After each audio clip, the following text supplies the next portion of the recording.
Naiwan ko yung aking warranty booklet. Guys, let's go! Let's go, La Union!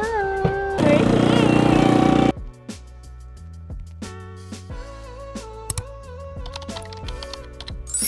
Hi guys! Good morning! So for today's video, na-miss ko mag-vlog about kay Snow.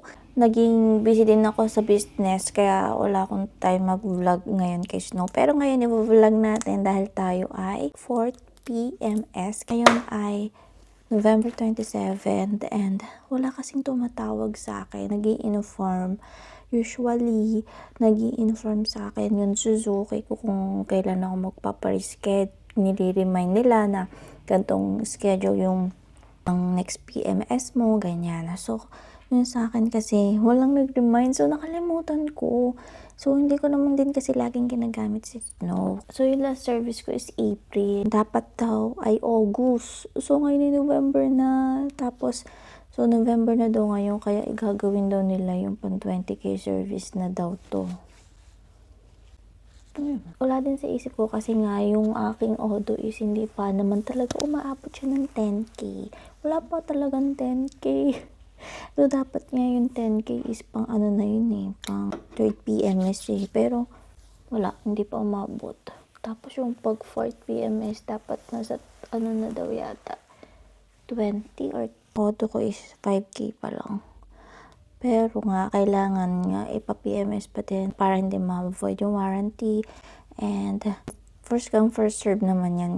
Kung hindi mo pa rin siya ma-reach, kailangan mo pa din. Guys, may problem ako. Naiwan ko yung aking warranty booklet. Nandito na ako sa highway. Sobrang traffic na. Hindi na ako maka-U-turn. Sobrang traffic. Buti na lang mabait talaga sa Dasma. Minessage ko kaagad si sir na nakalimutan ko. Sabi ko, babalik ako sir, nakalimutan ko po. Tapos sabi ni sir, ano daw, wag na daw bumalik. Next time na lang daw sulatan. Sobrang thankful talaga ako sa Dasma branch. Sobrang mabait ng mga ano dun, ng mga staff. Napaka-considerate nila. Kasi pag bumalik ako guys, sobrang traffic talaga sa Palapala. Ang hirap maka-U-turn. Ang option ko, hindi na ako babalik. Itutuloy ko na lang pagpunta dun sa branch and then mag-aangkas na lang sana ako para madaling makasingit. Buti na lang nag-message si sir na wag na daw ako bumalik. Next time na lang daw namin sulatan ang ang booklet. So guys, talaga wag niyo kakalimutan kapag magpapa-PMS kayo, lagi niyo nadadalhin yung inyong booklet. Nasabi naman yan before niyo kunin yung unit. Andun yung warranty eh. Ang daming epic. Sobrang late na ako. 8:25 na. 8 AM yung sched ko. My gosh. Kapag okay lang naman kung ipa-resched nila ako kasi mali ko naman to eh. Pero sana walang naka-schedule mamaya mga after ko. So guys, update ko na lang kayo kapag andun na ulit ako sa branch. Ayun lang, little update lang sa nangyari ngayon. Napaka-epic.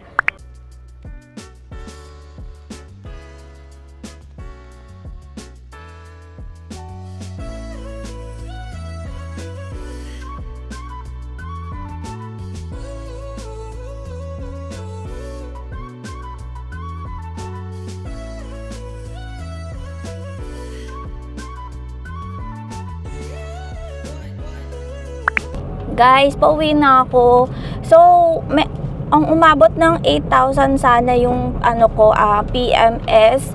Ginawa kasi nilang pang 20k Odo kasi yung PMS ko kasi nga hindi ako nagpunta nung August na dapat nagpunta ako.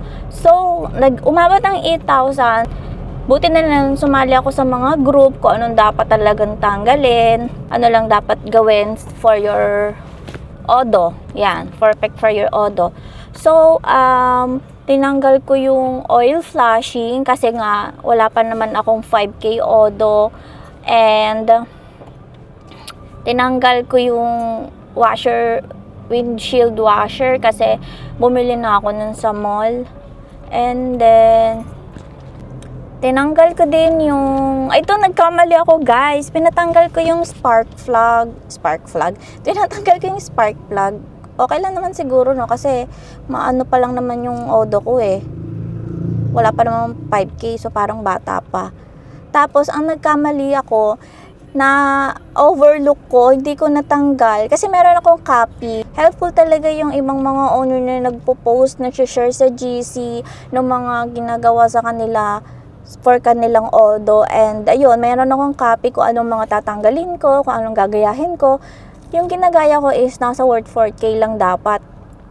Tapos na-overlook ko yung engine treatment. Dapat wala pa pala akong engine treatment kasi sobrang bata pa nitong si Snow. Wala pa nga 5K odo eh. Naano ko siya, hindi ko siya natanggal. So, ayun guys, hayaan mo na. Nandun na tayo, na-print na eh, tsaka na-pirmahan ko na eh. Ayun, magkamali lang ako. Ang mga hindi ko lang tinanggal doon, yung mga importante like, ay mga sa brake fluid, ayan, and saka yung engine. Ayun guys, ayun yung pinatanggal natin. 'Di ba? Pero nakalimutan ko yung engine treatment. Oh my G, nakalimutan ko. Yaman na. And then guys, umabot ako ngayon dahil pinatanggal ko, natanggal yung worth 2,000. So naging 6K plus siya. 6K plus kasi meron daw akong naging penalty kasi nga hindi ako nakapunta. So, penalty ako ng 500 pesos. Yun. So, 6,500 plus. 6,700 yata. 6,700 kasi may VAT pa. What the fudge? May lang. Importante, napalitan na-check ito. So, ayun guys lang yung update natin for our 4th PMS. Pero, hindi na to 4th PMS eh. Kasi pang 20K na to. Pang 5th na. So, sabi ko, pwede pa pa-remind na lang ako, sir, kasi yung iba kasi yung dati kasing CS nare-remind ako kung kailan ako mag-PPMS, nakakalimutan ko. Kaso wala nga daw sila ngayong CS. Wala daw silang customer service pa na pwedeng mag-assist. So ngayon, bibilangin ko na lang. So 4 months eh. So mga November ngayon, March ang aking dating. March ang aking next PMS. Mag-isa lang nga pala ako ngayon kasi may pasok nga si Mikel. Ayun lang guys. Tama ba itong pinasukan ko? Parang hindi ito pang bayan. Hindi, pwede naman din dito. Iwas tayo sa traffic.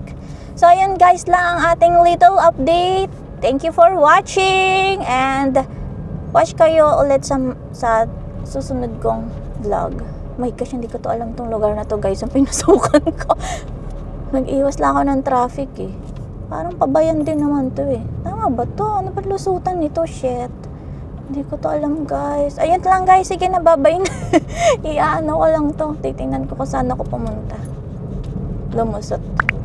Hi guys! Good morning! Good morning kasi today is 2:37 AM and pupunta tayo na La Union. So, magla-La Union tayo kasi may invite sa akin si Klook sa ATV and ginrab ko na kahit malayo siya kasi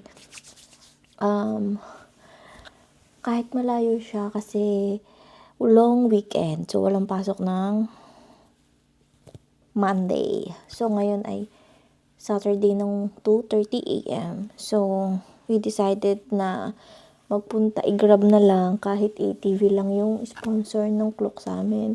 So, para makagala din tayo. At first time nitong makakagala si Snow ng malayo, ng out of town. Na ganun kalayo, 5 hours ang 5 to 8 hours yata kasi malayo yung ATV sa location. So, yun. Guys, sakto pa kasi kaka-PMS lang ni Snow. And, yeah, excited na akong pumunta ng La Union. So, ang activities na gagawin lang talaga namin is ATV. And wala kami itinerary. Bahala na lang kung anong mapupunta namin sa La Union. Search na lang kami pag nandun na. So, nag-book ako ng Airbnb ng 1 araw lang.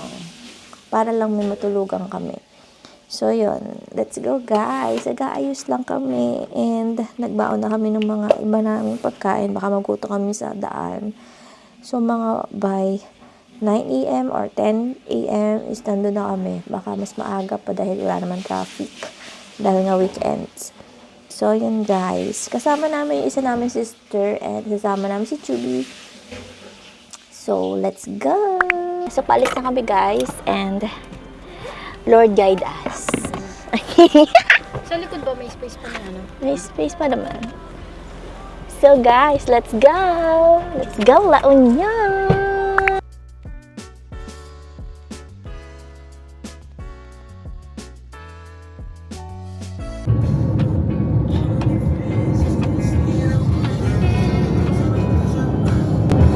Wait, I wanna hold in my hand. Hiding under covers, I don't mind staying in with you. Play your favorite movie, laying right beside me. I don't mind when it's just us two. That corner coffee shop we like to go. Guys, so magpapagas kami kasi 3 bar na lang. Nasa Rosario, La Union na kami at may natira kami 3 bar. So, magpapagas na kami dito sa Shell. My favorite gas station. How much is it? Chimpa. Guys, so nakaidlip na kami sa aming Airbnb. Nakaidlip na kami. And now, dahil may energy na kami, we're going to, ATV. 6 minutes drive. So, let's go! Nakarating kami dito around 11 a.m. na rin. Ha? 10:30, ganun. May mga stop over na rin kaming ginawa. And ngayon ay sakit sa ulo. Katapat lang namin yung beach. Ayun, walking distance lang. Ngayon pupunta tayong ATV. By Elements. So, pwede nyo itong i-book sa Klook din. Elements by ATV. 6-minute drive. Lapit lang.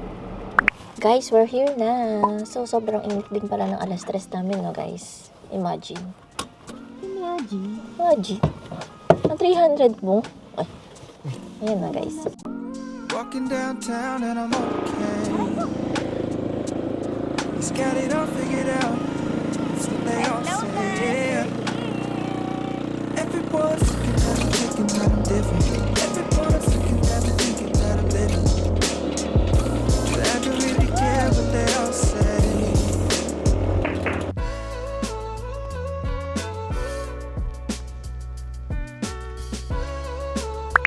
Guys, lumabas kami. Nandito kami. Pupunta kami sa flat Samjetsam. So, nag-park kami dito sa pay parking. 200 pesos. Medyo maharli ka, ha? Yan, dito kami nag-park. Maharli ka dito. Pwede ka naman sa highway mag-park. Kaso, delikado. Diba? Na. Guys, dito kami kumain sa Kapsat. Kasi sobrang haba sa ano yun? Yan. Sa Platsam, sobrang haba ng pila. So, dito na lang kami sa Kapsat. We're gonna order drinks.